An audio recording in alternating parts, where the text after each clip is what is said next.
prostate.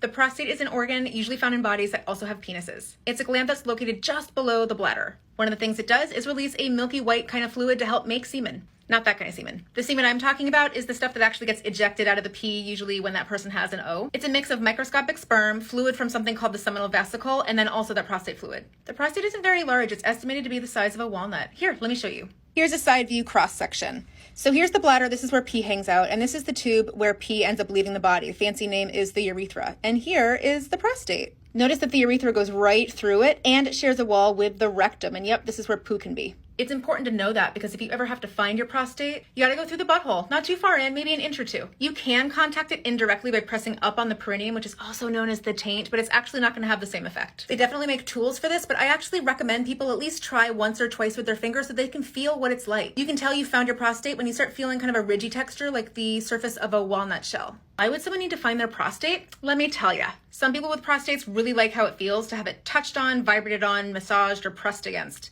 And a lot of people don't like how it feels. There are also a lot of people who don't really know if they like how it feels because they haven't tried it. That's okay too. Prostate massage is actually considered preventative healthcare. It can do a lot of things. It can help prevent prostatitis, which is the swelling of the gland, ultimately by helping make sure none of the fluid in there gets stuck in those ducts. It helps improve blood flow, and it can help prevent an enlarged prostate, which is something a lot of older cisgender men have shared struggling with because in part, it makes it really hard to pee fully and fully empty the bladder.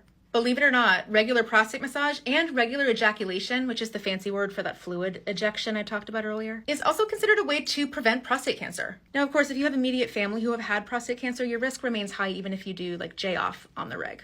Giving yourself frequent rectal and prostate exams is as important as self-breast exams and testicle exams. Many doctors do them during wellness visits, but it's important to do yourself too so you know what your baseline normal feels like. And if you feel something that's unusual, you know to go get checked out. Something to keep in mind, some people with prostates feel some type of way about all of this. Some feel nervous because it's new and unfamiliar. Others feel kind of squidgy because it involves a part of the body where poop happens, and that's totally valid. I recommend having a box of nitrile gloves nearby. It protects the bum from any jagged nails, and it protects the finger from any bacteria. And if you're afraid of seeing poop, get the black gloves. Others get uncomfortable about it because they have heard or believe homophobic myths about what it means for a cisgender man to touch their prostate or put something in their butt. But that's really all it is, homophobia and total myths. For the record, the only thing that defines your sexual orientation is who you feel sexual attraction to, if you do. The sex you enjoy or the self-care you do has nothing to do with it. And don't let anyone tell you otherwise.